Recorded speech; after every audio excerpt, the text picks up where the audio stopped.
Well, it is Wednesday, so you must know what that means. That's right. The Xbox 2 podcast is now live.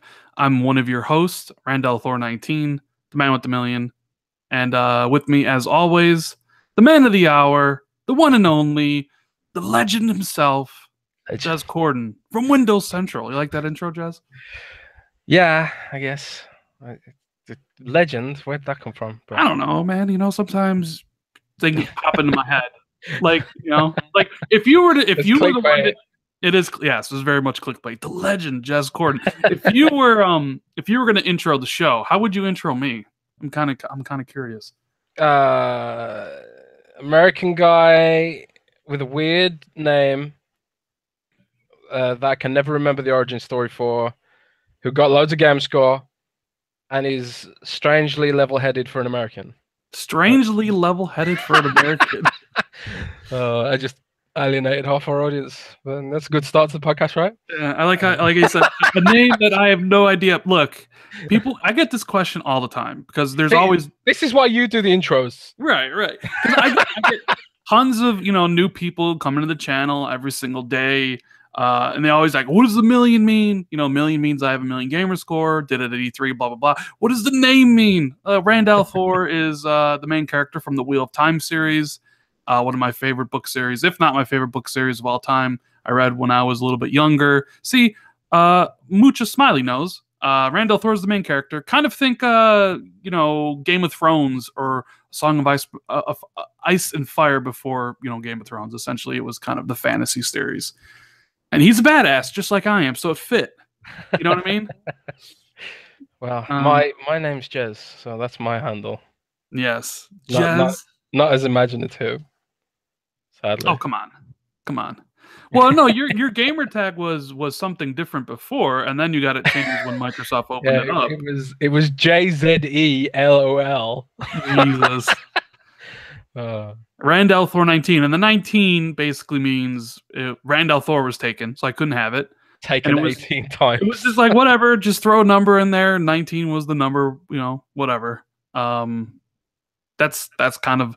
I'm sure we'll have to explain this again in a couple months because new people always discover the channel and whatnot. But I might, I was thinking of changing my name to Randall Kratos. Huh? Randall Kratos. Or Randall God of War. Well, Randall PlayStation. We got that. Randall PS. Got that whole thing coming back now. Randall PlayStation. Yeah. Sony on the take from Nintendo. People have accused me of that, dude. Like, I read all the comments I get for my videos. In my Far Cry review, right, which is a game I adored, completely loved, gave it a 9.5. Well, I gave it a 9, and I bumped it up 0.5 because of the ending, because I thought it was totally ballsy, right? And in the comments, people were like, how much did Ubisoft pay you for this review, Rand? How much money did you get? I'm like, I got a free copy of the game to review, and then in my God of War review, similar thing. How much did Sony pay you, Rand? Man, I swear, Sony must have spent a lot of money for all those 9s and 10s. Yeah, I know, right? It must be. I mean, it probably cost as much as the game to make. Apparently, I can't like a game without someone saying even Sea of Thieves. Like I gave Sea of Thieves a 7, and someone was like, "How much did Microsoft pay you, Rand, for that 7?" I love that whole who paid you for this review. I've been doing this now for professionally for 3 years. That no one has ever offered to pay money for a good review score ever. So I don't know if that actually happens or if it's just a myth. Well, Does it actually happen? There is one instance where it wasn't somebody offering money, and this was for an indie game. You guys might remember this. It was for Dead Effect 2, because they got blasted for it. And I got the same emails for the guy that was like gave it to Kotaku. They were like, "Hey, Dead Effect 2 is coming out, but we have a much better game coming out in the future. So if you give this game a bad review, you will not have access to any of our games going down in the future." If you go on Google, and I'm sure if you type in Dead Effect 2, it's probably one of the first things that shows up. I can't remember that game. Was that a console game? It was a PC game. It was no, actually it was a phone game. It came over to Xbox and Oh, PlayStation. actually, yeah, I do remember it. Yeah, but the guy got caught because like he sent out the same email to everybody, and I read it and I'm like, Well, and that's the I thing. If developers do that, man, someone's gonna whistleblow. You know, someone is somebody just did. gonna say, Yeah. "Well, check this out. This guy's sending emails asking for paid reviews." There's no way anyone would get away with that. Well, The it's writer not would paid get away reviews. with It it. was like, give us a good review for Well, this yeah, game because we're gonna have something later on that's really good, right? Like, it's okay, just terrible. Just to even do that is just ridiculously stupid. But yeah. oh well. So, I'm gonna run the topic list really fast. I saw Witness the Truth says, Random Jazz, is Microsoft gonna have a good E3? What are you guys hearing behind the scenes? I'm sure we'll talk about that eventually down during this episode. But we're also gonna talk about Halo on coming to PC. Basically, the whole furor around the idea There that is maybe, I mean, there is people, some hysteria about this. oh, dude, people were freaking out. But we're gonna talk about that. We're gonna talk about the Xbox Beyond the X because Brad Sims and Paul Theroux, they talked about how they've heard from many different people the next Yeah. Xbox is coming. So we'll talk about that. We'll talk about Xbox and Discord linking up. That's Start of awesome. something beautiful, perhaps, maybe. I don't even I know. hope so. I hope so. Oh God. What? Oh, sorry. No. Gregor Von Doom says Rand doesn't even like soft serve. He's paid to pretend. That's right. The soft serve coalition paid me to put this in my picture, and a whole bunch of other stuff. Xbox career system that Jazz wants to talk about. Essentially, Sorry. I just spilled coffee all over my this book. yeah. I saved it. It's okay. It's okay. Yeah, so we got a whole bunch on store. Make sure you hit that like button if you end up liking the show. Share it out on Twitter so we can get more people in here. As usual, thank you guys for watching here on YouTube, and if you're watching later on iTunes or Google Play or wherever you listen to it, thank you very much. But let's get the show on the road. And as always, we start with games we're playing. Jez, Yes. I've kind of been a PlayStation coma the last couple days. PlayStation coma. I don't know. Not like a food coma. Yeah, it's one of those things where basically gaming nirvana. But what have you been playing? Because I wasn't on Xbox basically all weekend, so I don't know what you were playing. So is it still just Monster Hunter, Jazz, or are you actually playing something different? Nope, just Monster Hunter. I love it. It's my favorite multiplayer game on Xbox ever. I love it. It's like they just.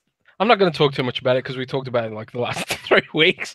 But it's like they took everything that I wanted Destiny to be with the character depth and progression and put it in this game, and the boss fights and stuff like that. It's my perfect game, so I just can't stop playing it. And they keep adding more content to it, and it's brilliant. But I have actually been playing a new game, Rand. Oh my God! Stop the presses! A new game. A new old game. I've started playing The Division again. Oh my God. I deleted my high-level character with endgame gear and started over from 0 because I want to see what the game's like now after 2 years of updates. So I've been playing that with Roby on streams. And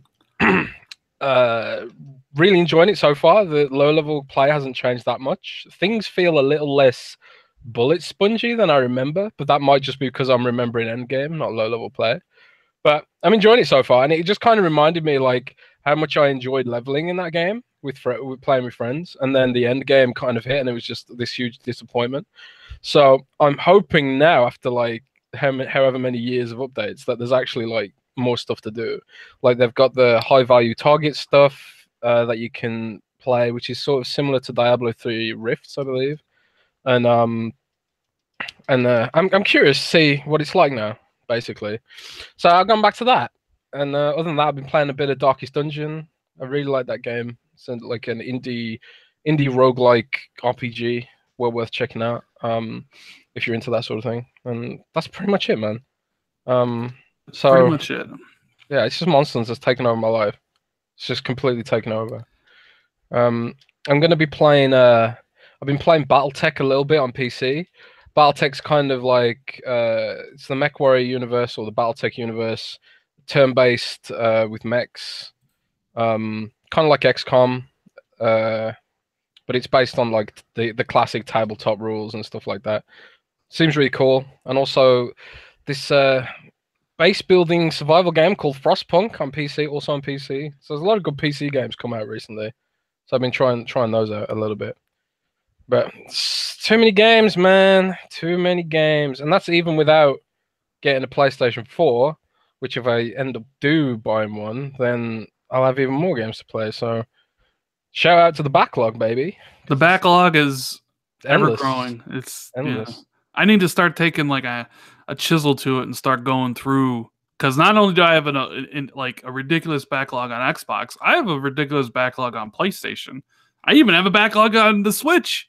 You know, like I have 4 games on the Switch I need to play.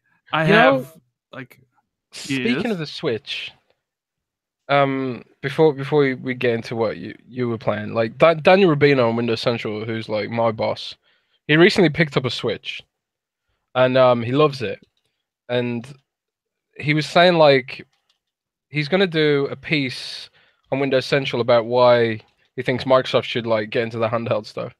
And he made an interesting point, which kind of stuck with me, is that because it's portable, it kind of fits in better with his busy lifestyle.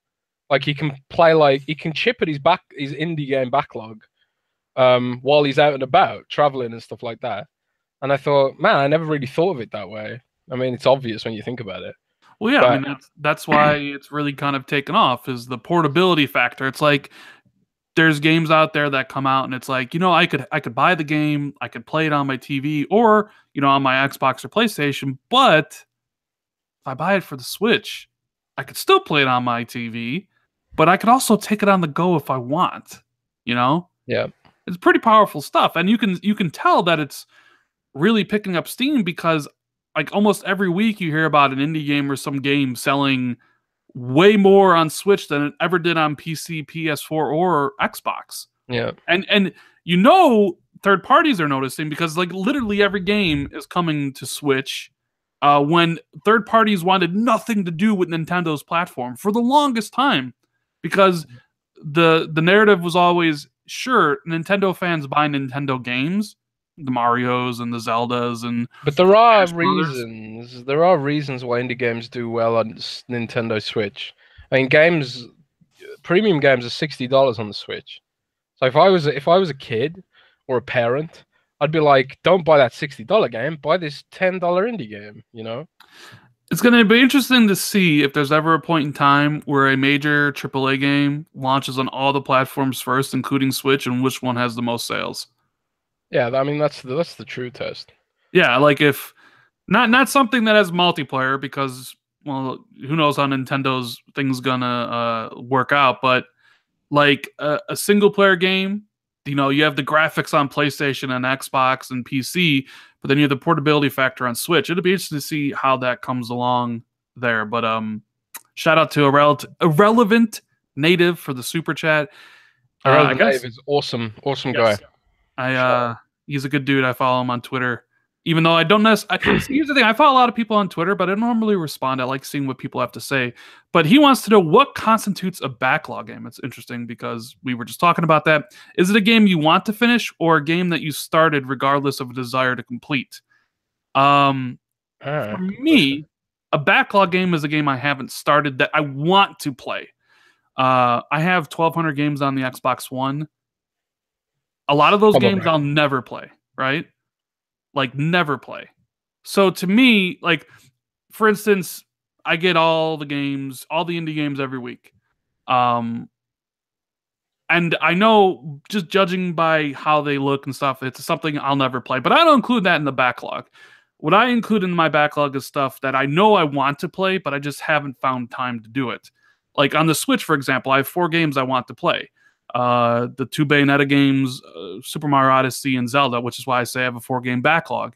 On PlayStation, I want to play all my games there because, well, all the exclusive games, because I have a desire to play all of them. The only one maybe I don't want to play is Neo. because I'm not really a fan of those style of games. But all the rest of them, like Ratchet and Clank, The Last Guardian, Uncharted Lost Legacy, trying to think, Infamous Second Son, Infamous First Light.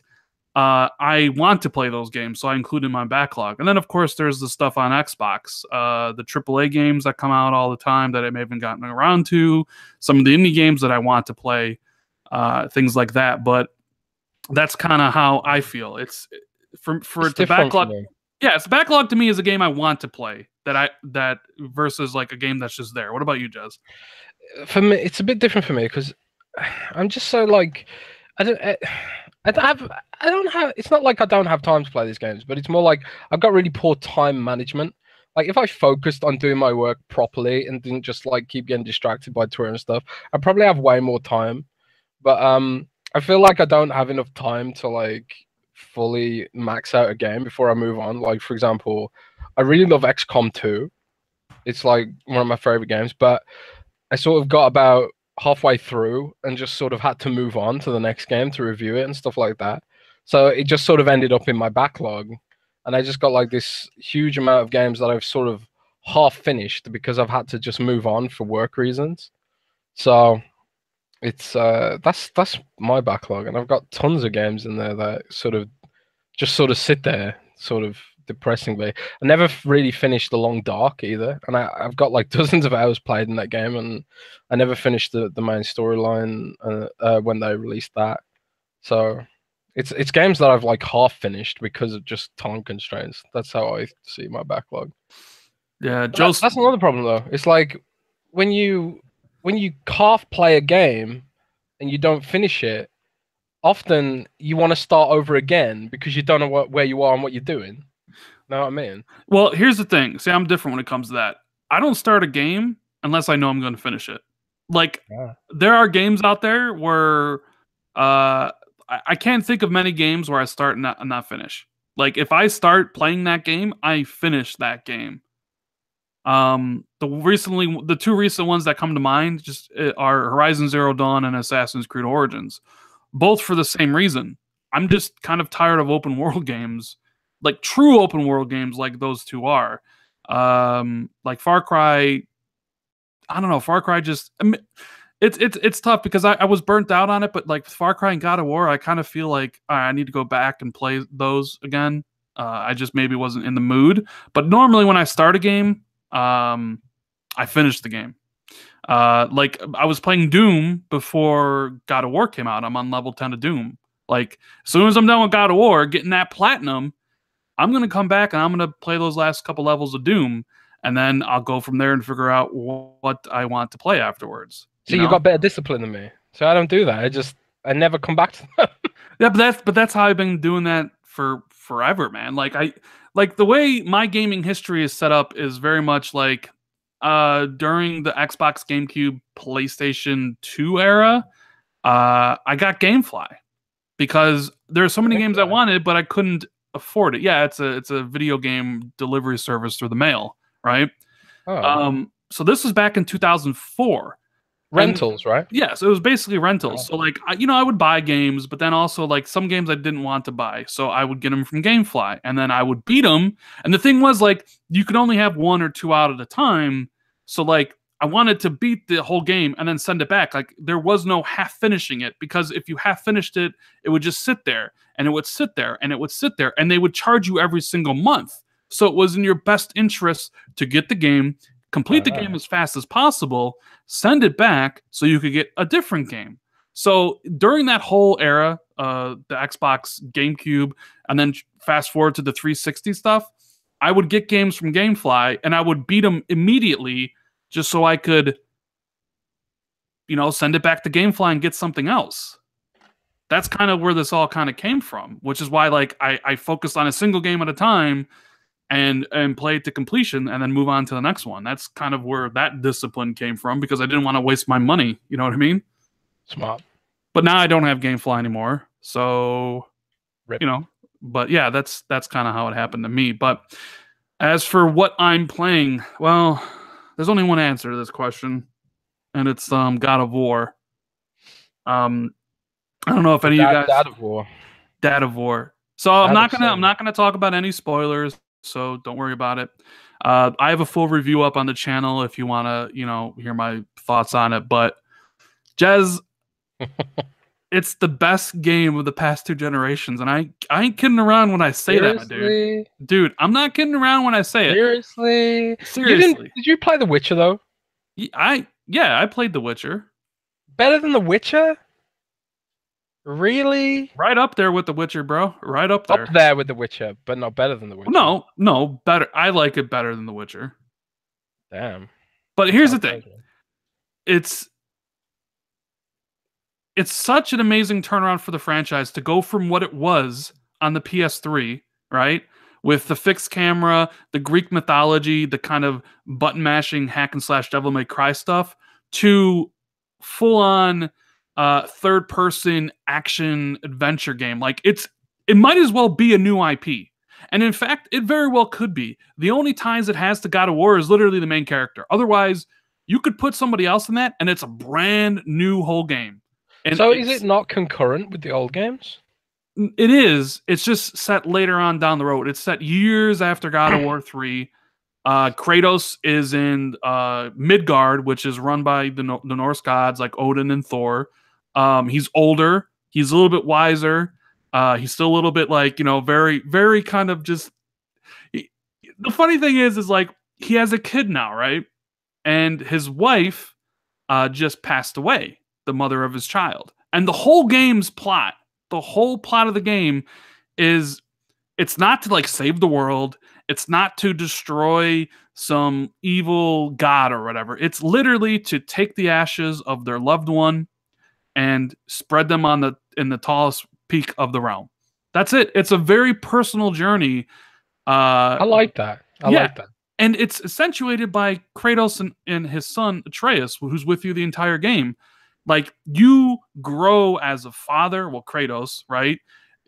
Bonds form between father and son, because at the beginning, Kratos is like, just calls him boy, you do this, boy, you do that. And he's like, you're not ready to go on this journey.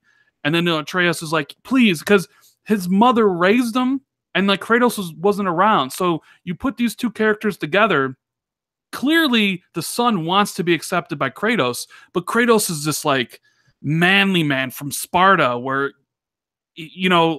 loving the kids wasn't exactly kind of what you were supposed to do or whatever. So he's very aloof. Like, even though he like clearly loves them, it's hard for him to show that emotion to him. You know what I mean? Typical man. Yeah, like a typical man. But it's such a personal journey between the two characters. The combat is focused. Like, you have the axe. It's very tactical about how you want to approach certain scenarios, because they took away the Blades of Chaos, which is just like an amazing weapon, especially like area like effect stuff, right? And the way you go, like, I would go into different encounters and just do different things. Throw the axe at someone's leg, run up to him, beat him up with my hands, recall the axe, do a runic attack, activate rage. And the cool thing is, like, the kid, as you progress in the game, he gets better. So he actually becomes a vital element to the combat, which is quite surprising.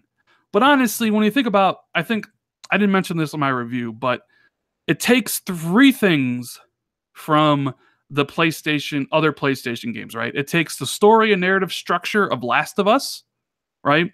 It takes the over-the-top AAA action set pieces times 1,000 from Uncharted 4, right? And it takes the world building of Horizon Zero Dawn. It takes all those things, stirs them in a pot, and you end up with God of War. Because there are things that happens in this game that are like from a superhero movie. Just over-the-top, ridiculous set pieces. Now, this is just my opinion. I know people in chat will be like, well, it's not that good, or is that good, or whatever. But, I mean, I played the game for... Let's see, I started when it unlocked at 11 p.m. on Thursday. I played it for 4 hours. Friday, I started playing at 4 p.m., played it to 3 a.m. Saturday, I started playing at 4 p.m., played till 3 a.m. And then Sunday, I started at 4 p.m. and I finished, like, the credits rolled at, like, 11 p.m. And I only, like, took breaks to stop to, like, eat and, like, do other things. But, like, it's the gaming experience that I crave, and like nothing else even really comes close. The only other game that I can think of that gave me the same experience from start to finish, where I was just completely in love with what was going on, from the story to the gameplay to the graphics to the setting to the music, was the original BioShock 1. I remember playing BioShock 1 and my mind being blown because none of the reviews were out yet because I got it a week early, right?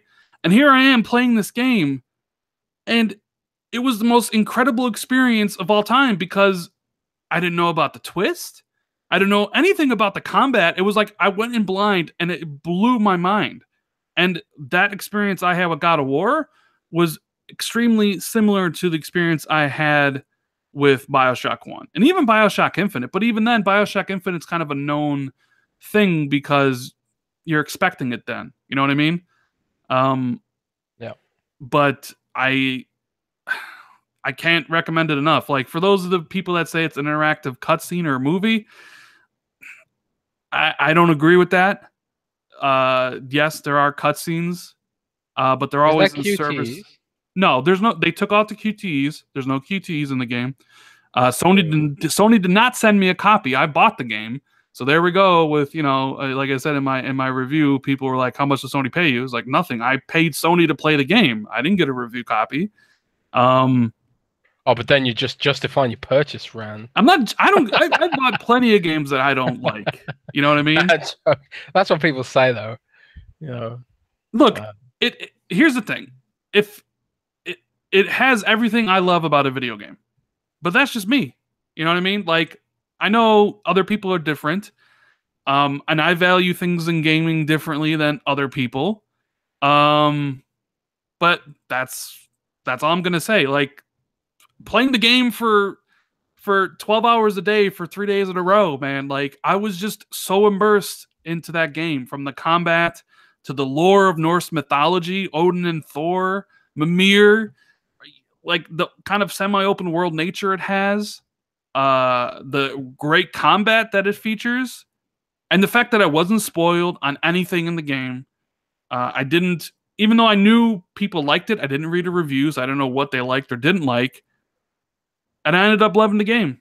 And it's going to be tough for other games to compete. Like, I thought Far Cry 5 was, like, when I finished Far Cry 5, I'm like, dude, like, this is legit, right? I love Far Cry 5 so much. I'm like, man, it's going to be tough for another game to come along and beat this. And then God of War just comes along and just eclipses it, right? Man, you thought Far Cry was better than The Witcher? Nah, not really. I just tend to like different things than other people. I mean, they're all on kind of the same level, like Far Cry and Witcher. Fair enough. Dude, the combat is basic. 3 weapons and one of them is your fist. I mean, hopefully you say that about every game. Witcher is just what? 1 sword, 2 swords? Well, 1 sword and some spells. I mean, they're all... Yeah, Witcher combat isn't exactly... I mean, but like Call of Duty, what, guns? I mean, I don't know. Like that whole basic thing. It's like, it's not about how many weapons there are in their game. It's what you can do with the weapons and the tactical scenarios that are presented to you. Because this game can be quite difficult on the hardest difficulty. You actually have to think and strategize about that. I think I do see a lot of Xbox fans trying to downplay God of War, and like, I don't know. I haven't played God of War. I haven't read any reviews of God of War. And I haven't even really watched any trailers. My knowledge of God of War comes mainly from you, and some of the things that some of my followers have said, who I trust, and also just seeing like gifs and stuff on Twitter. And it looks like my kind of game. Violence and dude, some of the stuff you do, like some of the ways you dispatch enemies, you'd love, man. And plus, he's got a beard, dude. He's got a killer. Oh yeah. beard. I knew when I saw the beard that I have to buy the game for the beard alone. But at the same time, I'm thinking here, is it really worth buying a whole console for when there's like so much stuff that I haven't played on Xbox yet? And we spent like a good 10 minutes earlier moaning about backlogs and stuff like that. And also I got all these games on PC that I want to play. And it's like, is it worth mixing in another console into all that complexity? And like, and I nearly caved, and I was saying like, I am going to buy a PlayStation eventually, and it's something I want to do is get a PlayStation eventually. But it's kind of like, is there smarter purchases to make now? And after the hype's died down, once you complete the game, what do you do with it? You park it on the shelf and just not play it again? It's not like Monster Hunter World where it's multiplayer mayhem and there's like they're adding new content all the time. Like they've added several new All right. monsters since the game Well, launched and I can, stuff like I can, that. I can answer that. So, but first, shout out to Captain Redbeard for the super chat. Thanks for the support. He says, "I'm loving God of War, and I'm a huge Xbox fan. However, I do wish you had more control of some of the set pieces. Only complaint I have. Um, some of the insane set pieces. It is true you don't have a lot of control. It is very much kind of something that just kind of plays like a cutscene. Um, I can see people being like okay, like yeah, maybe that because the game's very much about you being in control, but then some of these really epic set pieces you aren't. But it's similar to very much like Uncharted 4 and things of that nature. Mike, like I have a couple complaints. I gave it a 10 out of 10, but I don't prescribe to the idea of 10 being perfect Nah, because you should because never people do. because people are like you can't give it a 10 out of 10 because 10's perfect and it's not perfect, so therefore you can't get a 10. I'm like, yeah, but then why even use a 10-point scale? Like if you can never use 10, what's the point, right? Yeah. But it's like 10 is reserved for like the best, the creme de la creme, the game that is a complete and utter masterpiece in every regard. Sure, it has issues. You know, I found the XP system to be lacking, considering at the end I had like 200,000 XP I couldn't spend anything on. The open world is kind of, it has the illusion of being open, but it's really not. It's very much funnel you down different areas. Not that really is a minor nitpick, but and even Wide still, like linear.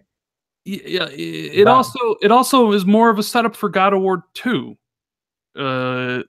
more than anything. And I don't want to spoil anything because I could go into other like detailed like spoiler stuff, which would be like, okay, this thing, but I'm not. But um, but like it's literally, in my opinion, a masterpiece in all the disciplines: gameplay, music, graphics, visuals, setting, uh, character animations, character mod. I mean, everything is basically the best of the best, which is why I gave it a 10 out of 10. Now, as for what you do after the game, they have optional boss fights, which are way harder than anything in the main game. They have that's good. there's like a realm where you can get like this dust stuff to get like the best armor in the game. But there are things to do after the game is over. Granted, it's not, there's no multiplayer to keep coming back to, but I find the idea that like the game's not worth playing because once you finish it, it's done and over with, to be the dumbest thing I've ever heard of in my entire Well, life. sure. But I'm not saying that. I'm not saying don't play it because it's a single player game. I'm saying, do I want to buy a whole console for it? Well, I mean, so are you asking me if God of War is worth $300? Yes. Well, no game was worth that amount of money. However, there are plenty of games that, like, look, the reason I waited to get a PlayStation so long, outside of the fact that somebody was nice enough to buy one for me, I was always on the market for one and I was going to get one, was because I know how much I play on Xbox. Everything's here. All my purchases are here. I was waiting for there to be enough content on the PlayStation for me to justify owning the system. Uh, God of War was one of those games that I was extremely interested in, right? But then also at the same time, I had other games to go back to. I had Uncharted 1 through 3 and 4. I could The Last of Us remastered, uh Bloodborne, Ratchet and Clank, the upcoming Spider-Man, the games coming up next year like Last of Us 2. Eventually there came a point where there was enough exclusive content on the PlayStation to justify the price tag, especially last year when they were going for $200. You know what I'm saying? So, Yeah. I mean, it's tough to say. I know my buddy Loveboat Gophers in chat would say, yes, God of War is worth $300. Um, but I don't Maybe know. for rich. Well, I mean, Gopher is incredibly rich, but yeah. Is he?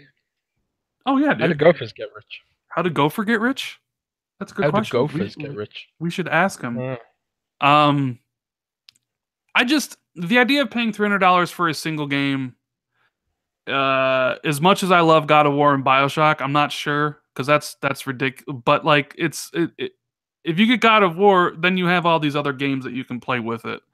So at But that then point, again, it's kind of like then I'm just justifying it by saying I need to buy multiple games to make this purchase worthwhile, and then I'm just adding even more stuff to my backlog. well, I Basically, mean, my point is they the always game come. situation on Xbox isn't as dire as people make it out to be. I mean, yeah, you're relying on multiplats, but there are so many multiplats to play that I'm not too concerned about my experience on Xbox, you know. Yeah, And but I am gonna buy a PlayStation. Like, but it's but not a look, I get it, like, right, but there, I'm sure this year you can be able to find a a PlayStation. I mean, they were $200, in the holidays. I'm sure the Pro will be even cheaper if that's what you want to go. uh like, I've never bought a console for a single game. It's always about the potential games coming and the library that it does have. Like, yes, Xbox has 1,800 games on it. PlayStation has 2,200 games on it. I'm sure there's things to find. And yeah, I get it from your perspective. It's like, well, you have an Xbox, you have all these games. Do you want to spend $200 to play essentially 5 games? yeah. Because that was the situation I found myself in, a couple years ago. But I think there's so much out now and so much out coming in the future that I think it's worth it, like, to own the system. And look, I I've just said wish that, I had more time, man. It's well, just yeah, that's time. that's the point with the time. It's like God of War is this month. I I got a love it. PC too. It's like, Yeah, but who cares about PC? See, it's like when people said to me, "It's like, Rand, you're not gonna have time to play anything on PlayStation because you play everything on Xbox." I'm like, listen, like, a lot of games that I like specifically are on PC only. Like, they are Billions, and like a lot of the sort of more strategy, 4X strategy games like Stellaris and stuff that I like. Those are only on PC. uh, So it's Captain Redbeard with the super chat again. Thank you. He says, "Jazz, just buy a cheap used PS4 and play the exclusive that's way." That's what I did. I mean, yeah. I mean, yeah, I could do that. I mean, I've got to get one because my girlfriend wants to play SingStar. So that's the end of that discussion. so I don't know, like, for me, since PlayStation is my secondary console where I play all the exclusives, like, play God of War on it, and then a month from now I'll be playing Detroit on it, and then when September comes on, I'll play, Spider-Man on it.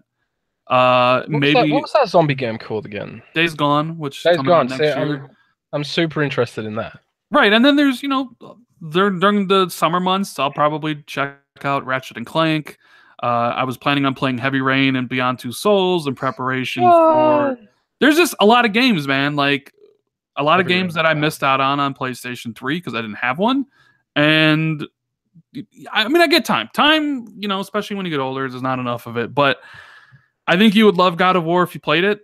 Oh no, I know that I would. I can just And tell. Sometimes you can just tell when a game's for you.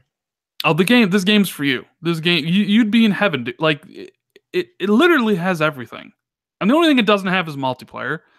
But if you look, like, for a single player experience, like, it's right up there. In fact, I think it's better than Last of Us, just because I think the gameplay is better than The Last of Us, and the setting itself, I thought was a little bit better than the post-apocalyptic nature of Last of Us. But I mean, Last of Us 2's come, but, like, it is, yeah, it's like the pinnacle of single player gaming at this point. I don't know, I can't shower enough praise on the game. So, but, opinions and all, right? Some people like it, some people don't. Some people will complain that it's an interactive movie. Some people will complain that there's nothing to do after the game is over, right? Like, you just shelf it. Like, I don't, that one complaint there, like, that people use is like, oh, well, once you beat it, it's over. Like, well, who cares? Like, so's pretty much every other game. And, like, well, Yeah. not multiplayer games, yeah, but, like, multiplayer games, they're designed to keep you playing. And if they weren't, that if they didn't, then they're an abject failure. And there wouldn't be much to them. Well, Because, here's like, it's not like story is central to the Monster Hunter experience. I mean, it's right, mostly text based. and there's no It's story sort of of PUBG. ancillary. And it's funny because me and Gopher had the same, like, we didn't talk, and then we both finished it and we had our conversation, and I'm like, you know what, this is really done. This has really shown to me how meaningless PUBG and all these multiplayer experiences are. And he's like, I 100% agree with you. And this is someone who's got 1,000 hours in Really? PUBG. Yes, What do you mean meaningless? You're making meaningless. memories with friends and As stuff. Yeah, but I can make memories with friends in any game. I don't need PUBG to be the catalyst for it. You know what Why I'm not? saying? What's wrong with that? Because PUBG, here's the metaphor I use. Like God of War is the $1,000 steak that you have occasionally, right? Maybe a couple times a year, and you just absolutely savor it. PUBG and multiplayer games are basically the $2 burger from McDonald's you have all the time because it's cheap, it's filling. That's what it Two is. dollar burgers are good for your soul, though, I'm man. just saying that's the metaphor like we both use. Like it's meaningless and it's basically comfort food. Whereas like God of War and those other experiences are $1,000 steaks. You don't have them very often, so you savor them. But it literally just reaffirmed in my head why, like, what I love about gaming. And what I love about gaming is That's stuff fair like enough. God of War, stuff like Last of Us, stuff like Witcher, and not necessarily stuff like PUBG. I could stop playing PUBG tomorrow, and nothing would change. It's a time waster. It's like you don't emotionally engage with a multiplayer game in the same way. But man, I've had some of the most amazing multiplayer, some of my most emotionally engaging experiences in gaming have been because of multiplayer.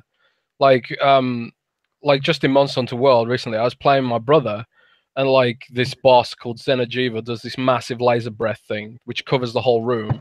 And I didn't even know the mechanics work this way, but I like dodged behind my brother who was shield blocking, and he blocked the laser beam as I dodged behind him, and it was like something out of a Hollywood movie, and it was just so badass. And that's like a memory that I'll have now, playing with my brother forever.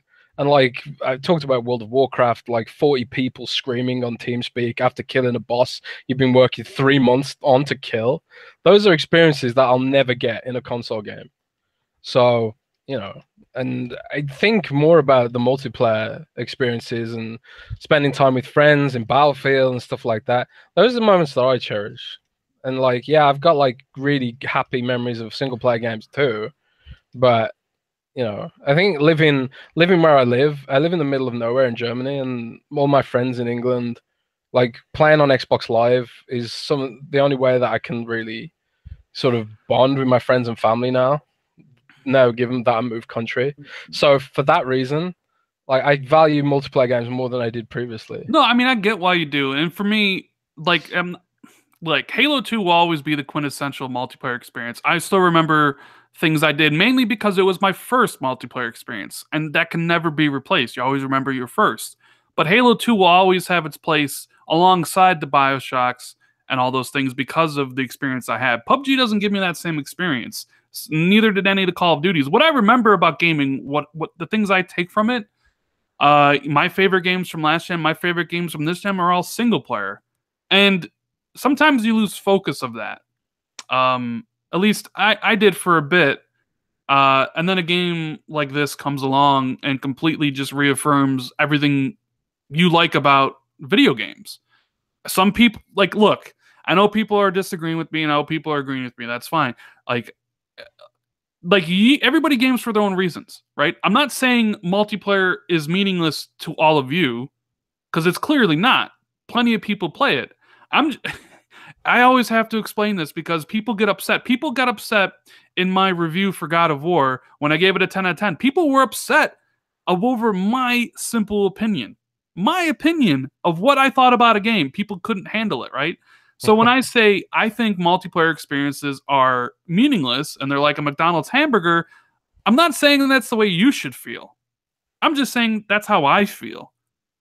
You know what I mean? Like I always kind of got to explain that, but we're gonna have to move on because we got a lot to talk about, and this went on for a little bit too longer, but it was a good discussion. But shout out to the Ravenflow for the super chat.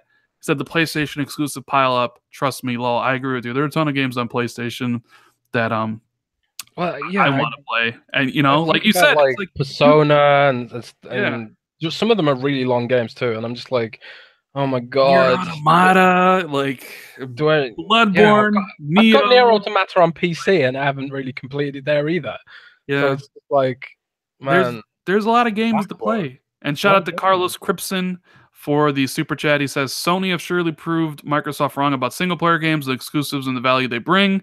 Third party alone isn't enough.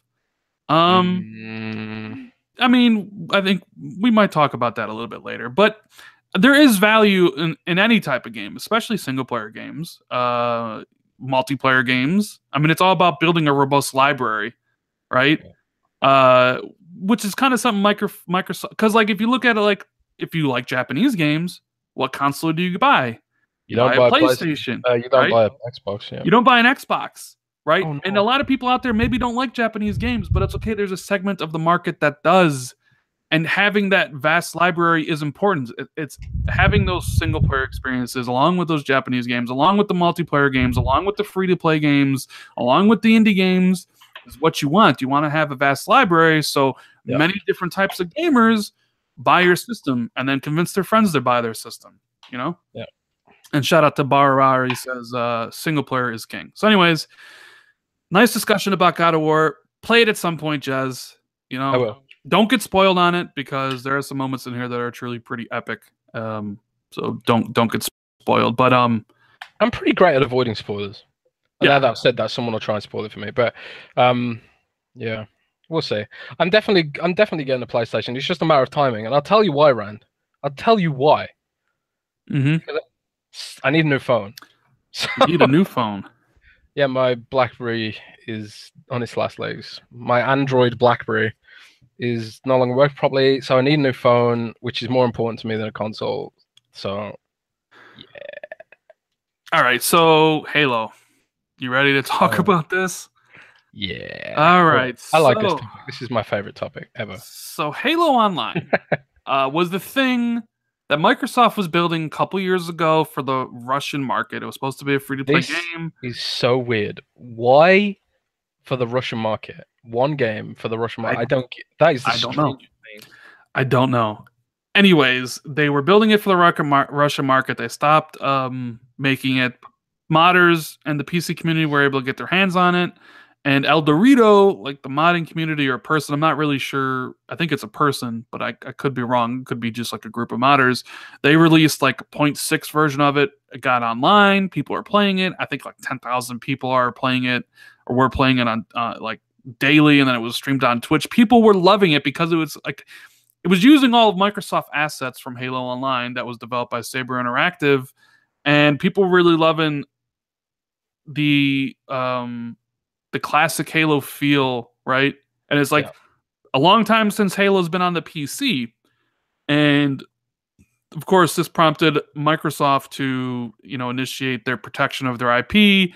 They basically told them to take it down, that they were going to issue cease and desist and like DMC takedowns if necessary.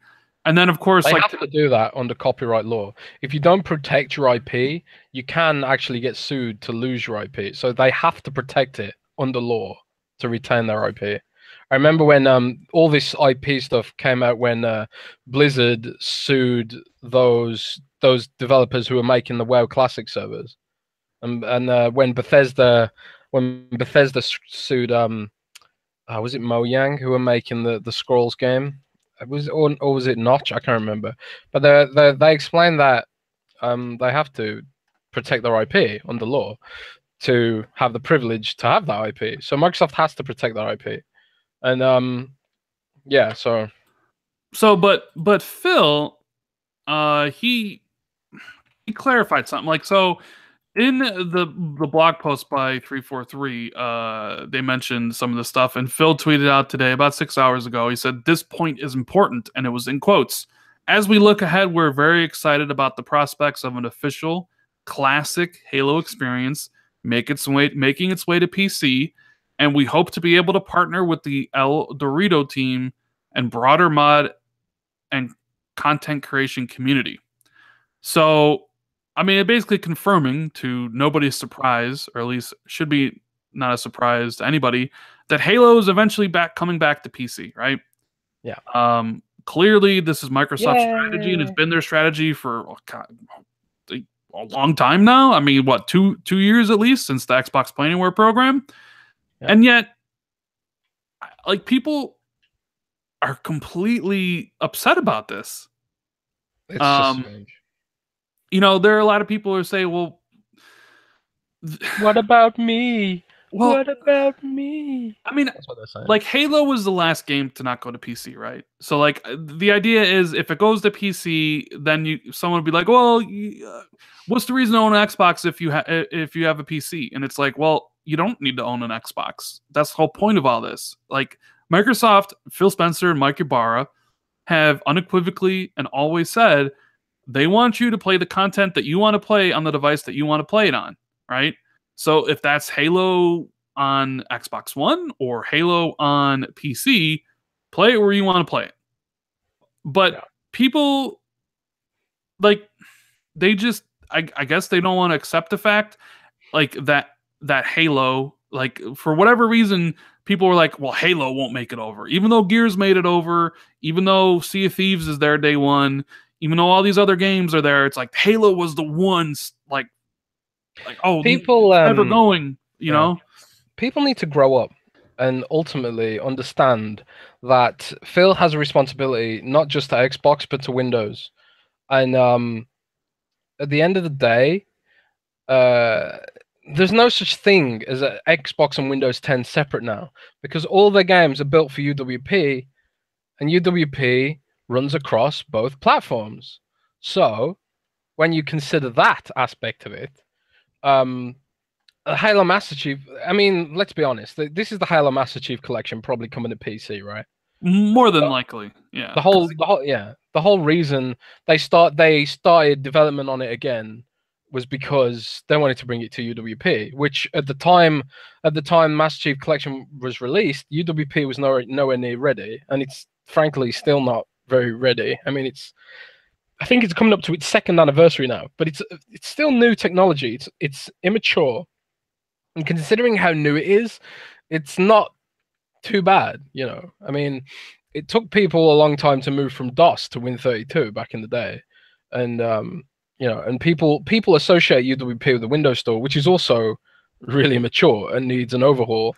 But at the same time, it's the future of development for Xbox and Windows. You can't escape it. Microsoft is eventually going to depreciate Win32 development.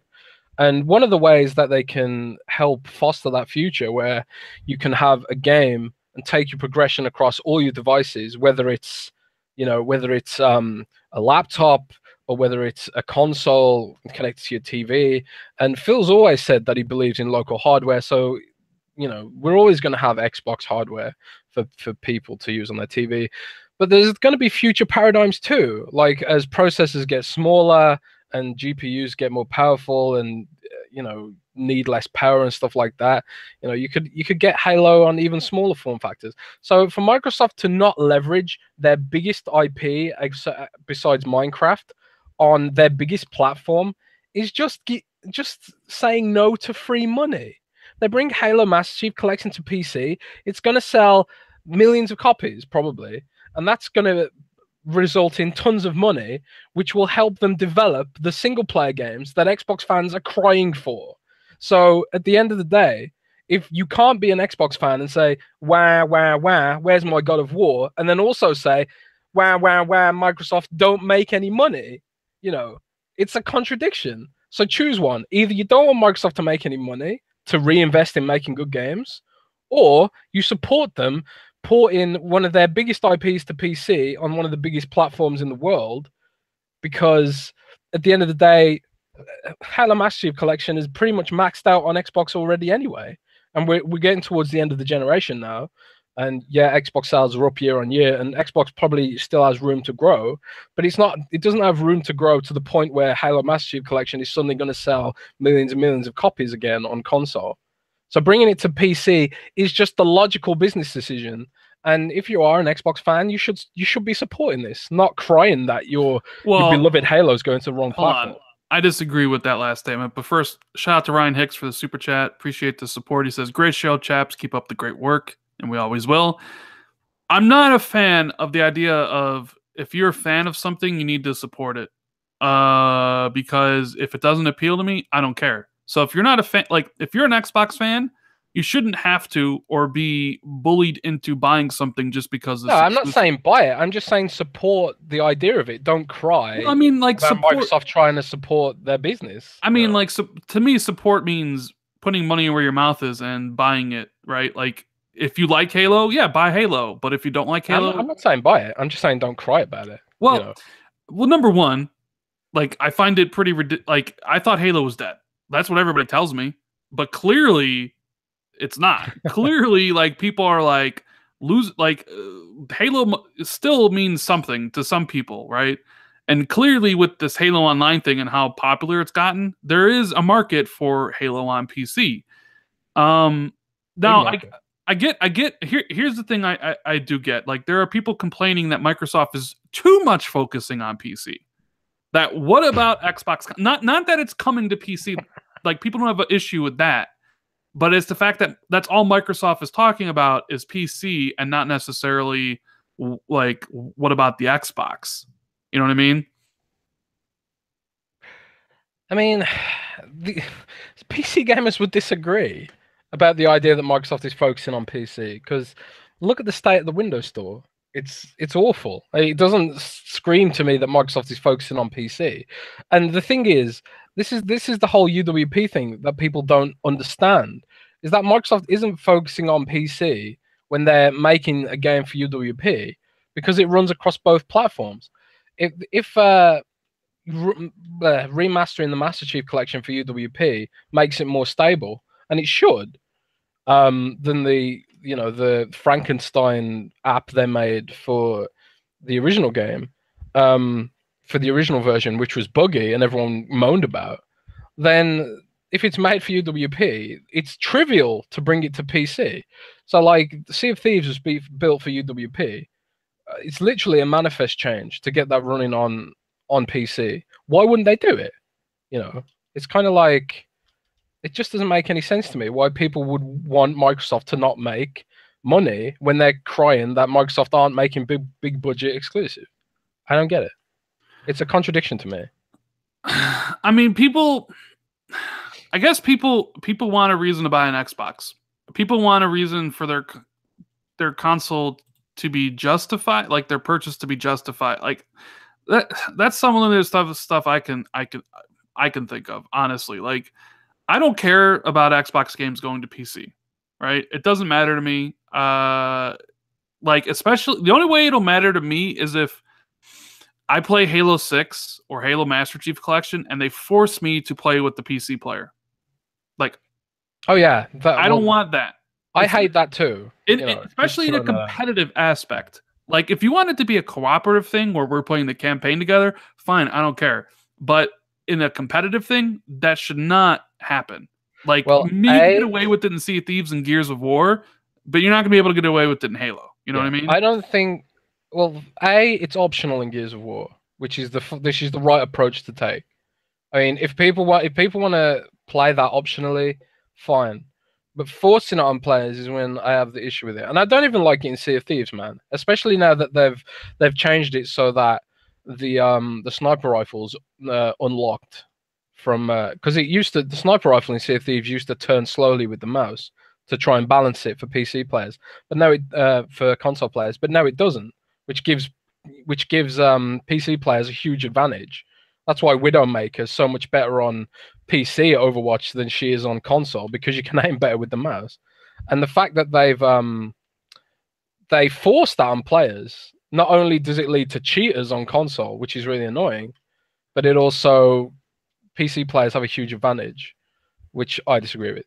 So I agree with you, Rand. I don't think they should force the competitive crossplay, and I don't think they will because I don't think Microsoft is that stupid. Right. Shout out to the Ravenflow for the super chat. He says PS sells exclusives without being platform agnostic. That's true. Their 80 million console sold basically allows them to do that. Microsoft is like, look, different business decisions for different companies. PlayStation sees it one way, and currently that way is the right way. Well, the right way, I guess, being a little bit they're winning, or at least they're selling more games and selling more consoles. Microsoft sees the future a little bit differently. They think Game Pass and subscription services are the way of the future, and streaming services to reach 2 billion people across the globe to sell more games. Who's the right one to choose? Which business practice and business is the right one? Only time will tell in that matter. But clearly, Sony's approach this gen was the right one. I think we can all agree on that in this case, Jez. In the short term, maybe. Well, I mean, it very well could be the right one in the long term too. But here's the thing: do you remember before this gen started? Shout out to the Full Girl Geek for the super chat. He says Xbox could be great, but it's not that they don't have those amazing high score games except Forza. But which is true, Forza is only really the high scoring one.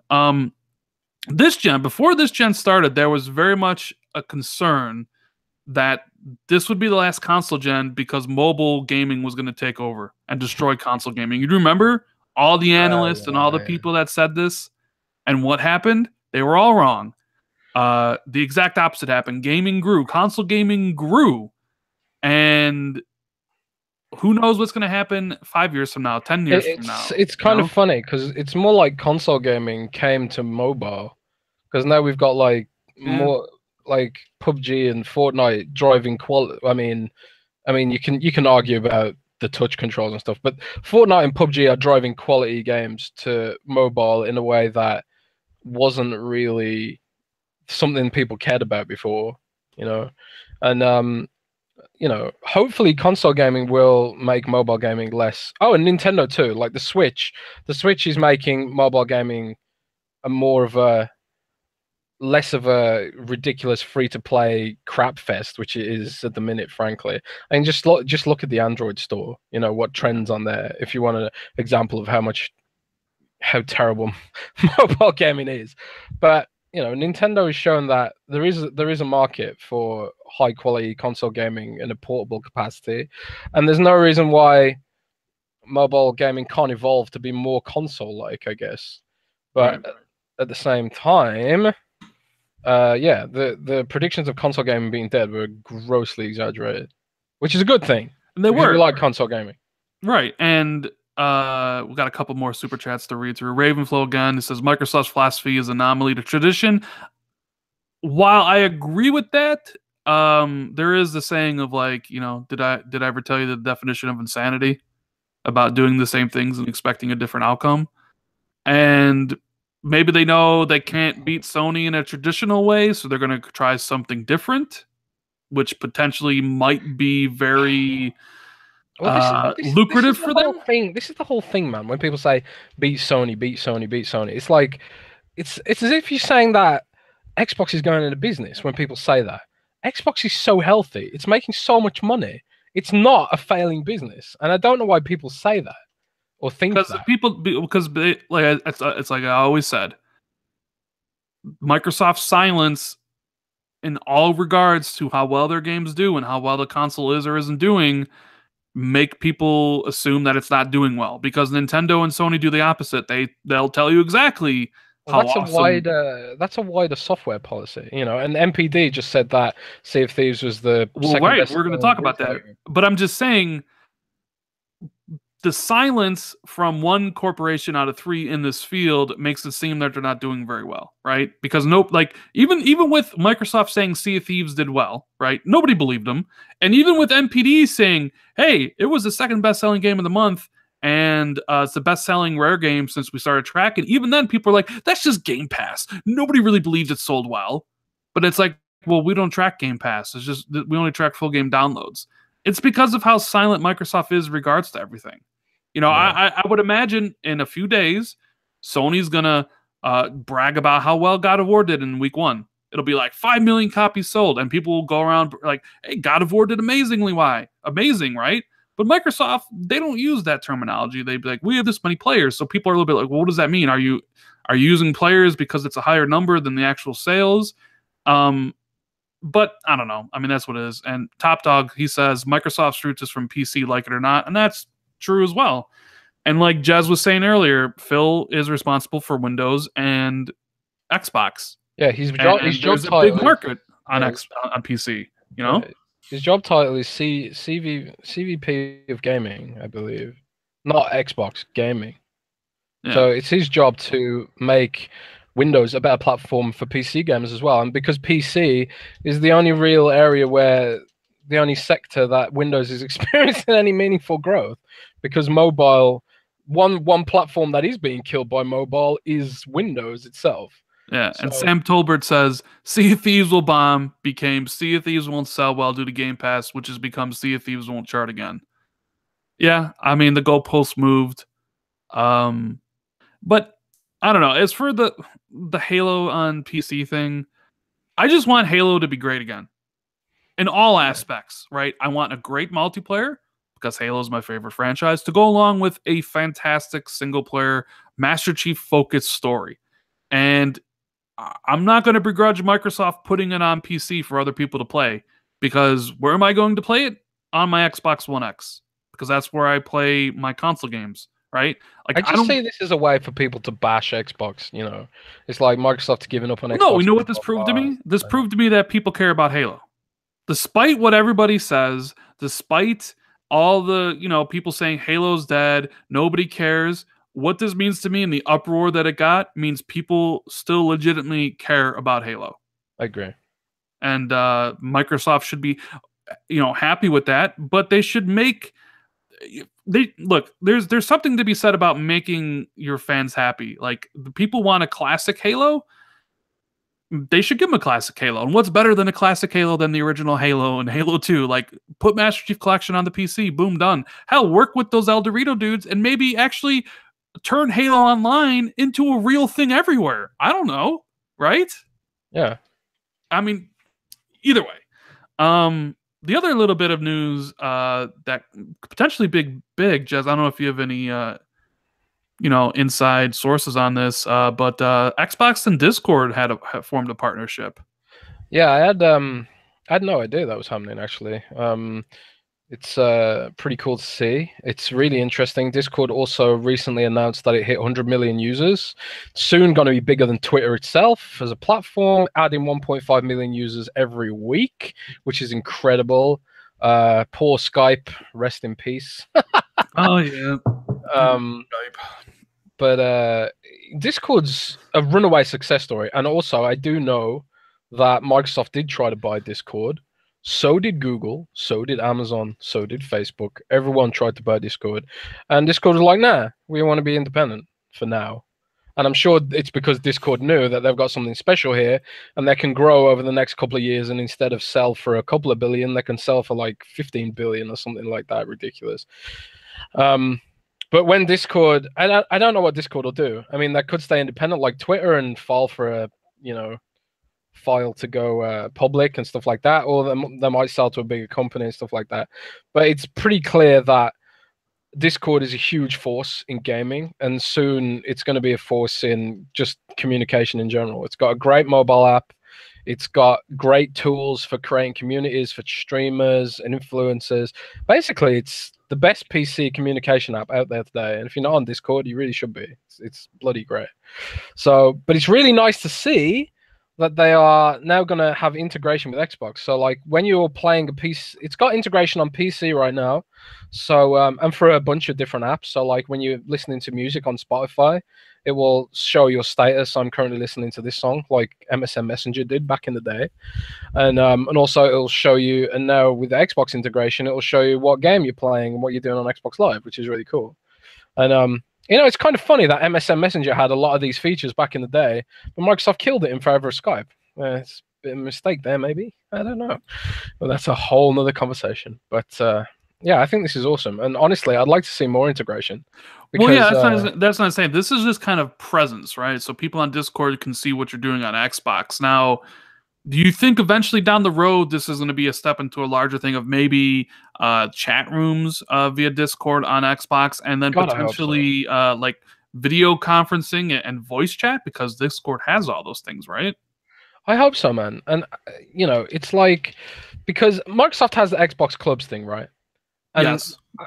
I don't want to be mean to Microsoft and the devs who worked on that, but sorry, but Clubs is terrible. It's slow.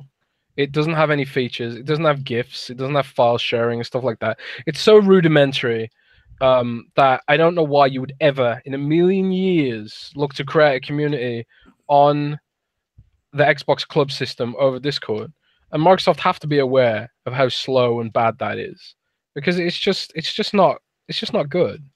And I'm sure Microsoft are going to improve the club system over time, but it's like, what is a priority for them right now? They've got so much stuff to do with regards to platform.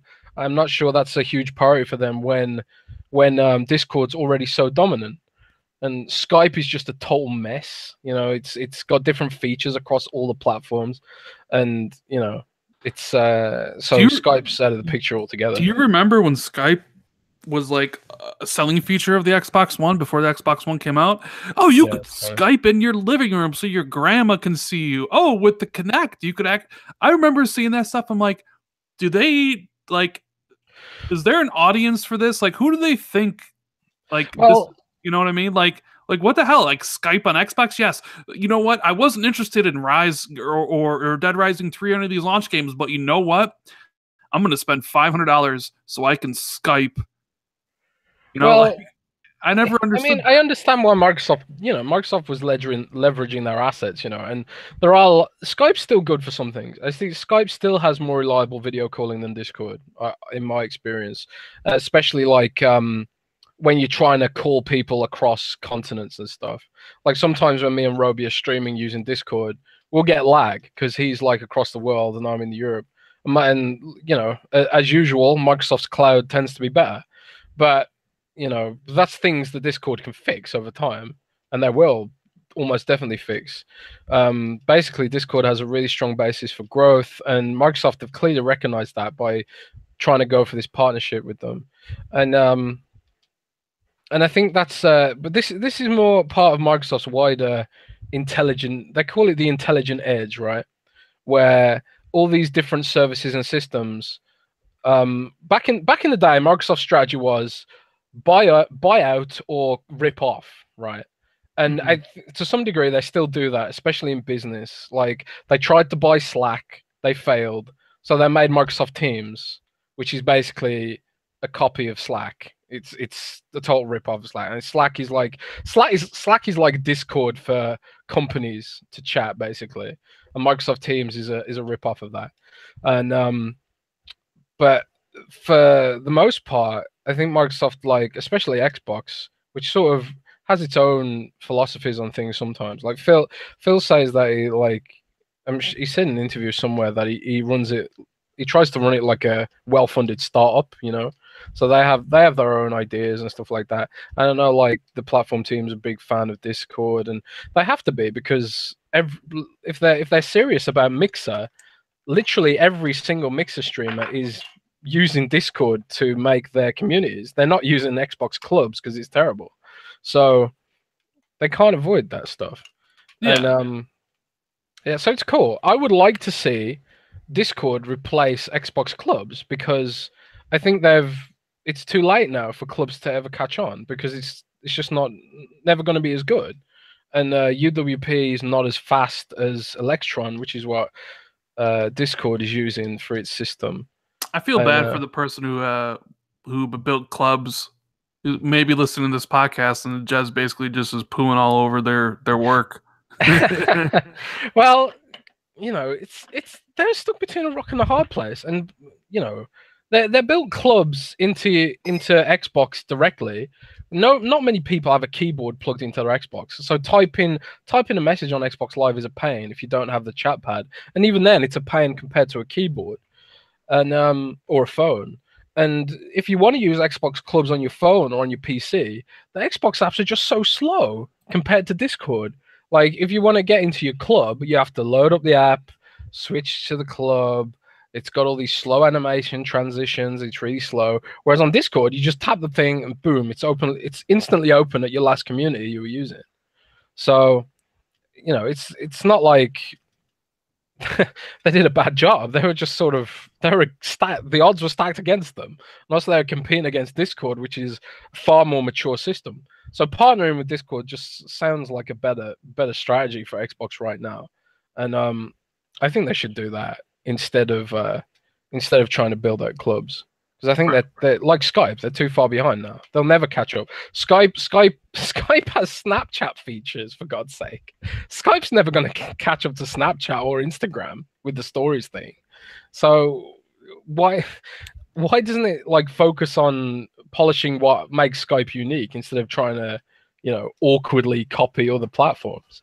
So I think Xbox clubs and hopefully Microsoft will.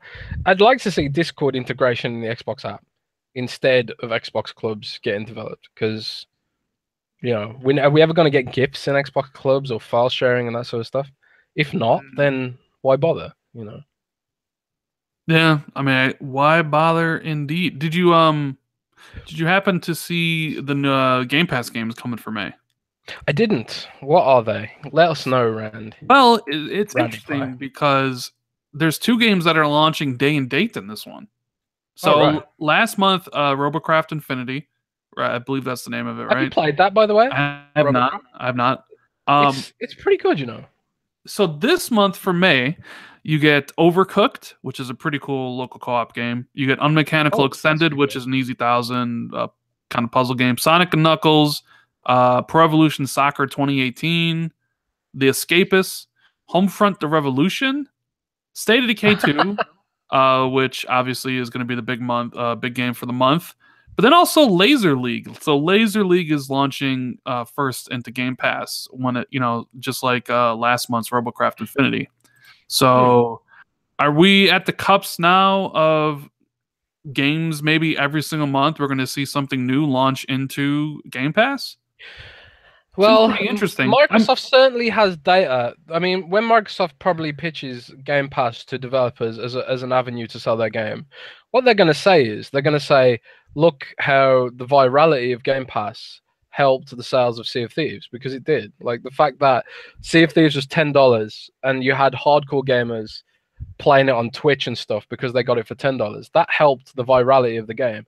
And a lot of those like viewers, maybe they just don't know about Game Pass, and so they just picked it up because of that. And the fact that it went viral and stuff like that probably helped the game. And like I tried Robocraft Infinity because of Game Pass as well, and it's pretty good. I mean, it's early access and it's bare bones, but there's something there. You build your own robots and make them fight in deathmatch and stuff. And it's a pretty cool game. And that's why I think Laser League is something similar. I think it's a multiplayer game, which it kind of makes sense if you want to build a community and stuff. Like, yeah, maybe I guess you could go into the games with gold, but they only do a couple games, and Super Mega Baseball is launching right away in games with gold.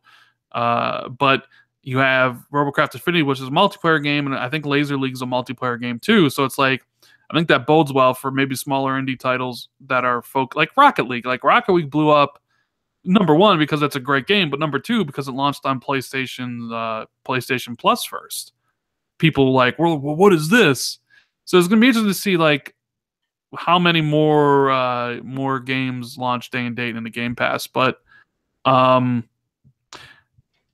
it's pretty cool. I don't know. Like the fact that you don't have to buy a game right away if you do have Game Pass and you just play, it's pretty cool to me. Like Super Mega Baseball, I have no interest in, but like, hey, like if I wanted to, I could just get it from Games with Gold and play it. But yeah, anyways, I would never have tried Robocraft Infinity if it wasn't part of Game Pass, and because I might not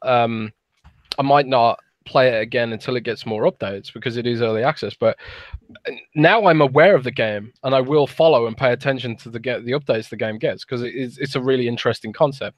Whereas before I might have just written it off as another low budget indie game. So all right, so let's talk about Xbox Beyond the X. You want to talk about this? Sure. So Brad Sims and Paul Theroux, which you know who they are, right, Jez? I don't know. Who are they? Never heard of them. Yeah, you stop pulling my leg. Stop pulling my leg. Nah, they're yeah, I know. They're Microsoft insiders. Like not necessarily Xbox insiders, but they follow what Microsoft is doing. They have contacts at Microsoft, right? And Paul Theroux, he has this website. Now, Paul Theroux's always been a dude who never believed in the Xbox division. In fact, even up to last year, he was kind of been a vocal voice about spinning off the division, right? He's always been critical of Xbox, but he's kind of changed his tune a little bit. So they've both heard that the next Xbox is being made, that it's a few years away, presumably 2020, 2021.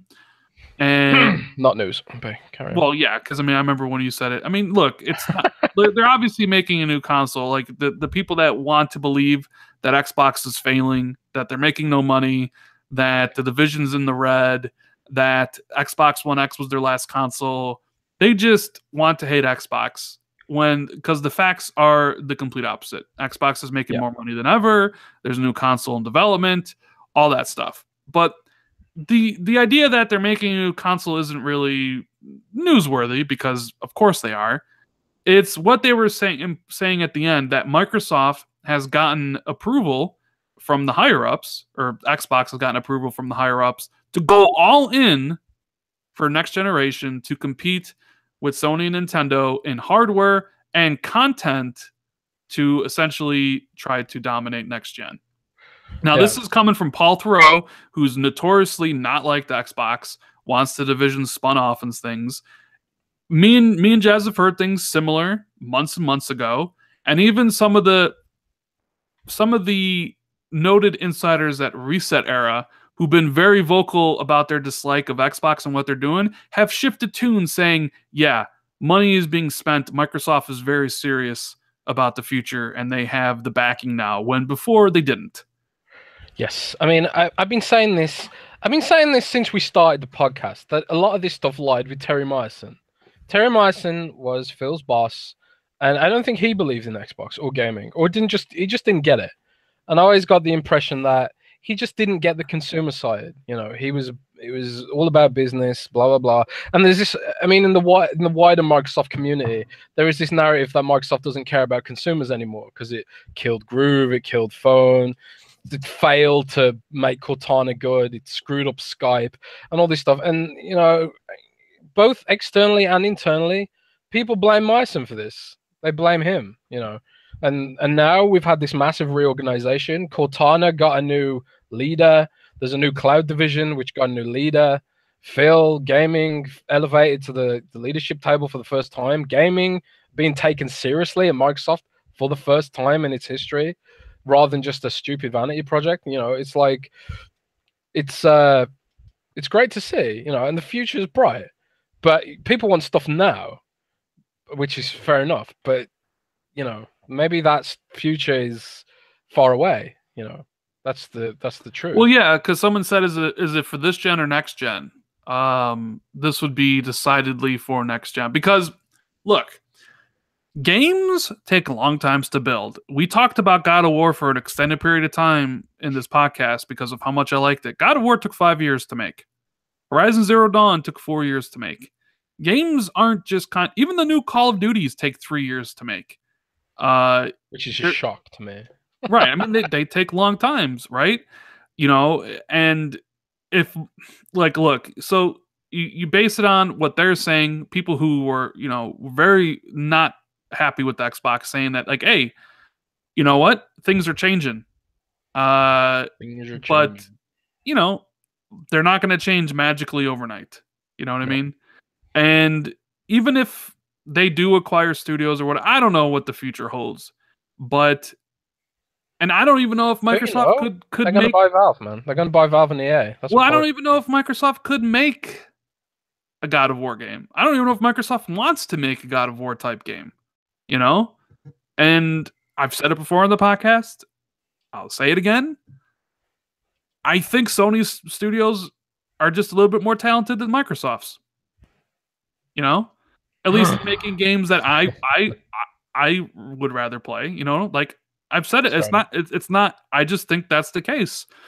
There's just not saying, of course, 343 couldn't surprise me because there are always stories of teams coming together, right? Like, what the hell did Rocksteady Studio do before Batman? They did shitty games, and then all of a sudden they did Batman, and now they're one of the world-class developers out there. Who knows what happens? A new hire, new direction. new people. Things can Money, change. Money, yeah. cash money. Who knows? If the situation before was that you couldn't really hire top of the line talent, but now you can hire top of the line talent. Microsoft did just hire away the combat designer from Guerrilla Games who did Horizon. And They also got him. they also hired that chap from Crystal Dynamics, or was it Square Enix? The two The guy, yeah, Daryl Gallagher. I think he's going to run a studio. But I'm just saying, sometimes money can solve a lot of your problems. Now, Yeah. I don't know if this means I think it's going to improve anytime soon. Like, are we like, well, the games will be here in 2019? I don't think so. I think this, and look, I mean, Does has been saying this for a long time. I think the games will come. I think the studios will be built. I'm just not sure if they're the games people want, or the games that at least a portion of the audience demands. You know what I mean? Mm. Microsoft is clearly on their own path, while Sony is clearly on their own path. Like, Sony very much sees it as, look, we are going to make our studios build the type of games that aren't filled by the third parties. The third parties make very multiplayer focused games. Some of them make free to play stuff. So we're going to have our first party studios focus on single player story, AAA, narrative driven epics, right? And that is what we as a studio is going to do. Microsoft, on the other hand, feels that, you know what, we're going to build co-op experiences, multiplayer experiences that maybe do have a single player, but is primarily focused on co-op stuff for it. Yeah. And that's where they're going. Nintendo, they just do what Nintendo's always done what Nintendo wants to do. So I don't think Microsoft is suddenly going to become PlayStation. So I think Microsoft is just going to follow the roadmap of what they've kind of started. So I agree. So I don't expect a God of War type game from them. I just do expect more games. Whether or not they're games I'm going to be interested in, that's a different story. Whether or not they're going to be a game you're interested in, maybe not. I am interested in the new Fable game from Playground, mainly because it is Playground. Because if there's one studio out there that I trust out of all the Microsoft studios to build a great game, it's Playground. Because they already proven they can build the best racing franchise out there. So I am very curious to see their take on Fable, especially with what I've heard about the game. What have you heard? I've heard really great things about it. But give us the leaks. Give us 343. They're gonna do Halo, and while I love Halo and the multiplayer will be great, I'm still concerned about them building a fantastic single player story to go along with it. They haven't proven to me that they can yet. The Coalition, I think the Gears 4 was a good starting point for that studio. I would like to see Gears 5 be a different, not necessarily a different take, but more God of War, this new one, rather more than ambition. More ambition and more leeway. Maybe they will. And then if that's the case, awesome, right? Turn 10s is going to make racing games. Who else is even left? Mojang will make Minecraft games, I don't know. We'll see. We will see. We'll see. What do you think, Jazz, about this whole thing? Well, I think the same as you, man. It's just time. And, people don't want to be patient. And that's fine, ultimately. You can pick up a PlayStation, take a break from Xbox, if that's what you want. Come back. Microsoft would agree. If Xbox isn't the place for you, move on. Phil loves the industry. At the end of the day, if he would agree. If you want something else, then there's other stuff out there. Go to PC or whatever. But at the same time, it's kind of like what you said. It's going to take time to get there, and whether we get there quickly or slowly is anyone's guess. And people have the thing is, people have written off Microsoft's roadmap already based on Sea of Thieves and this past year and stuff. We don't know what they've got in development for. I mean, obviously they didn't just think, oh, we'll just develop Crackdown, Sea of Thieves, and State of Decay 2, and that'll be it. You know, obviously they've got things they're working on between now and the end of the gen. You know, so I wouldn't write off Microsoft just yet. They're just having a pretty bad couple of years. Like I said, they're a pretty bad couple of years. Well, in terms of, you know, first party content, but I'm pretty happy with the hardware, the services, and that sort of stuff. The Ravenflow, thanks for the super chat. He says it's going to cost billions for Microsoft to catch up. Yeah, I mean that's true. But if they're willing to invest, like Paul Sims and Brad Sims and Paul Thoreau are saying, that other people have heard, that me and Jez have heard, sounds like look. I mean, this gen didn't go exactly the way Microsoft thought it would. Clearly, from day one, it didn't go. Shit happened behind the scenes that prevented certain things from happening, and sounds like all those obstacles are now gone. So it's like, but here's the thing: you should want Microsoft to be better, and I do want Microsoft to be better. I've taken my complaints pretty much right to the top. I know I make YouTube videos here, but I do have my criticisms of Xbox, and trust me, those criticisms have been laid at the feet of the people who can do something about it, right?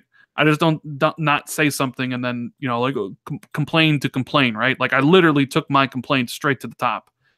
The thing is, like, everybody should want Microsoft to be better and to be in it for the long fight, because it's only going to make Sony the industry better. It'll make Sony better. It'll make Nintendo better. It'll make everything better. Because when companies fight for your dollars, we all win, man. The consumers win. If Xbox starts putting out great games, and Sony's putting out great games, and Nintendo's putting out great games, they're all competing with each other to try to get your money. So everybody should want that. Everybody should be like, you know what? Yeah, I hope and I pray that Microsoft comes back, whether it takes a year or 3 years. As long as they get there, then they get there, right? And they're competing, and they're throwing haymakers at Sony, and Sony's throwing haymakers back, and they're dropping games left and right, and they're all amazing. That's what everybody should want. But yeah. I always do kind of feel like there's this sentiment that people just want Microsoft to just implode and just go away, and it literally just being PlayStation versus Nintendo, essentially. Right? Yeah, I hate that. I hate people like that. Like, why would you want that? Why would you want less competition? I mean, that's what leads these consoles to be great, So, those kind of people, you aren't gamers. You suck. And I hate you. I'm just putting that out there. Jez, let me ask you this before we get out of here, right? Do you have a problem, because I see this come up a lot, do you have a problem with Xbox executives streaming games on competitions games on Mixer? No. Do you? I don't care what anybody does in their free time. I don't care, like, if Mike wants to stream God of War, if Phil wants to do whatever, like, it doesn't bother me in the least. But I do see people getting upset about that for whatever reason. Yeah, that's just weird. I don't get that. But peeps got their agendas, man. They got their agendas, bro. Oh well. You want to take a couple questions before we get out of here? Sure. I actually don't have a chat open at the minute. Okay. Because my PC's dying. So if you want to relay them. All right. Yeah. Drop us some questions, guys. We'll answer a couple of them before we get out of here. We didn't talk about the career system stuff. Oh well, I mean, go ahead. Talk about it real fast. You saw it, right? Jez got called out by Mike Ybarra. Mike Ybarra told him his Xbox career stuff was not true and fake news. That's not what he said. God, that's fake news. What he said was it wasn't in active development, which some people took to mean that the leak was wrong. But I don't think the leak was wrong. I mean, Mike did backpedal a bit afterwards, and he said he doesn't think the information was wrong. The fact is that I think it might have been cancelled or just a prototype or something they were exploring, because I did see it. I saw it on the dashboard. I saw the milestones, the XP you could get, stuff like that. And I'm not creative enough to make something like that up. If I would, maybe Microsoft should hire me because people like that stuff. People were saying, "Oh, this sounds pretty cool." Like even Reddit, which is usually really negative.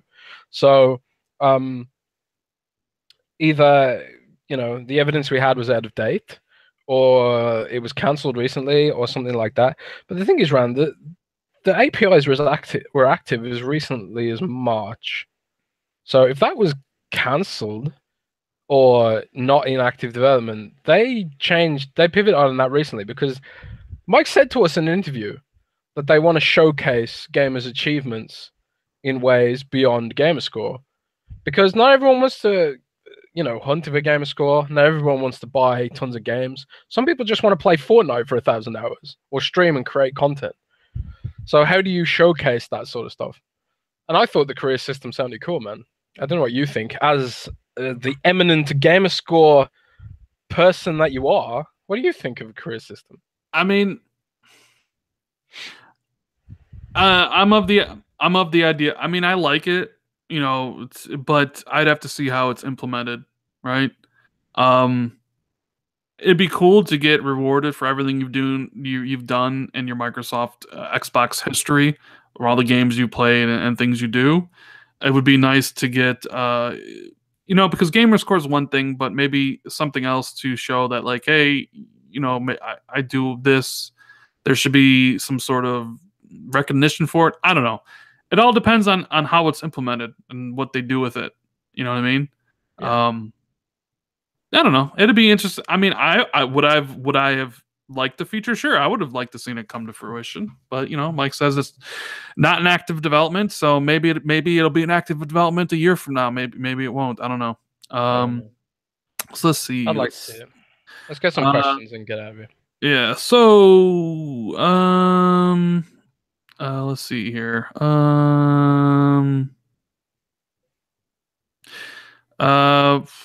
Damn, I don't really. Okay, Milky Way wants to know if with scalebound IP will be passed on to a different dev. Microsoft renewed the rights to an IP about a year ago. I would say no. I'd say Microsoft is just protecting the IP that they own, but I really don't think scalebound's ever coming back. Yeah, I'd agree with that. It's a shame because it seemed kind of cool, but the main character didn't really appeal to me. Seemed kind of lame, personally. But the combat looked awesome, So Alex wants to know the thoughts of a Dreamcast 2. Wasn't there something with Sega stuff? I don't. We don't need another console. I like the Dreamcast. It's a great system. I like the Dreamcast because it was so easy to hack. You just put a boot disk in, and boom, you got like 50 games. I didn't do that. Not that I would ever do that. I didn't do that. Just what I heard. Just what I heard. Yeah. I'm sure it's just what you heard. I'm sure it is.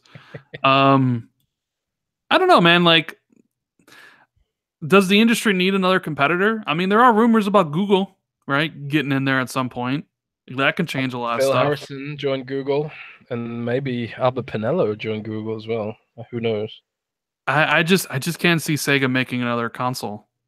Because honestly, I'm trying to think of like what Sega does well. Like Sonic has been irrelevant for 2 generations now. What else do they even make? What else does Sega make? Jez? Sonic, 2 Point Hospital. Well, Sonic is irrelevant. Sonic hasn't been relevant in Dude, a long time. How dare you? What? For speaking the truth? I'm sorry. Sonic Mania was awesome last year. I don't care what you say, Rand. Sonic is not irrelevant. I'm offended. You have offended me. I'm triggered. I am triggered. I'm sorry. I maybe Yakuza? I mean, I know that's a PlayStation exclusive. People love that. Look, they make the Total War games on PC. It's not like Sega is a dead entity. And 2 Point Hospital looks great if you're into that sort of game. But they do find a lot more success on PC nowadays and stuff. Yeah, I can't see them making a console though. They're doing that Sega the Mega Drive Mini or Genesis if you're American. Yeah. Janice79 wants to know about our thoughts about Albert Pinello leaving Xbox. Well, haven't heard anything specifically as to why that happened, but like some people took it as the timing was a bit strange. I thought, given the criticisms being leveraged at Microsoft right now. I mean, do you think the timing was weird, or am I reading Well, too much? here's the thing. I don't know.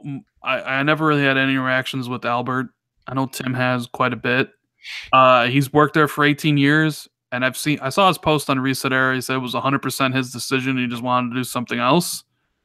I believe he was in charge of Marketing the console console market. marketing. Yeah. The rollout of the Project Scorpio, the Xbox One X, was his idea.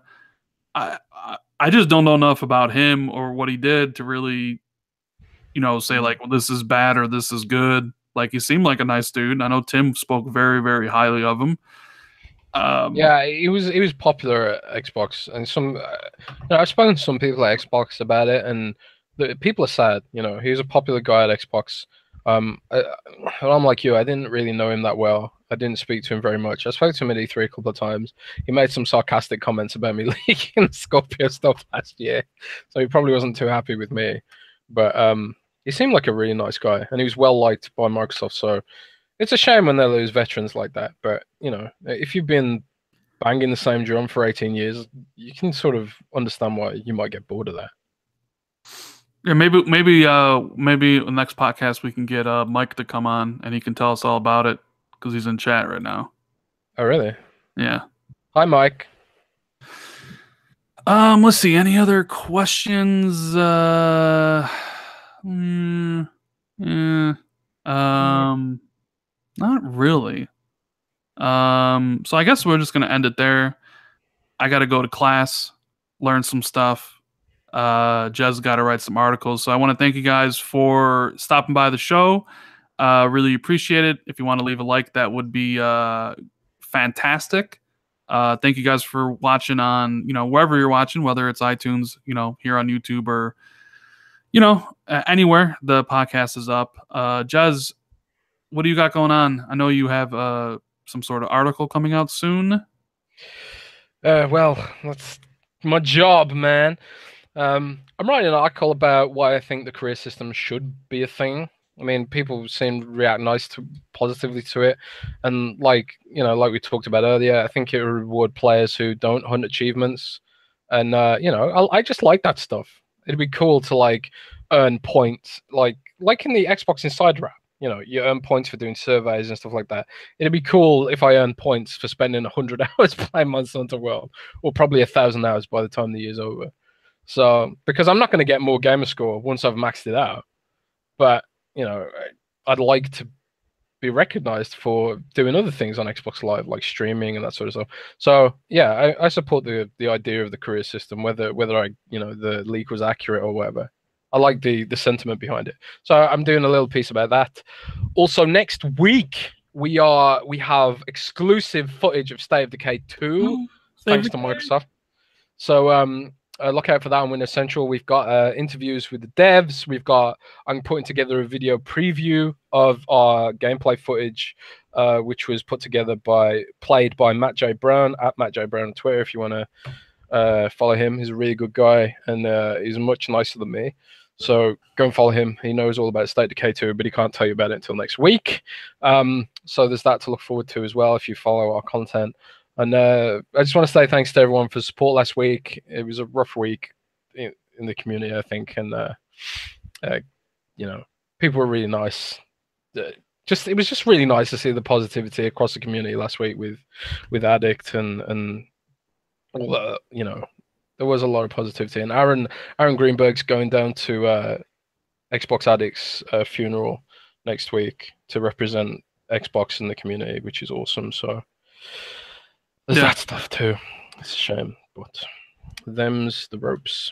Them's the ropes. Yeah. So as for me, I'll be dropping videos maybe every day. We'll see, depending on how I feel. I'm gonna go back and finish up God of War. I'm gonna go back and finish up Doom.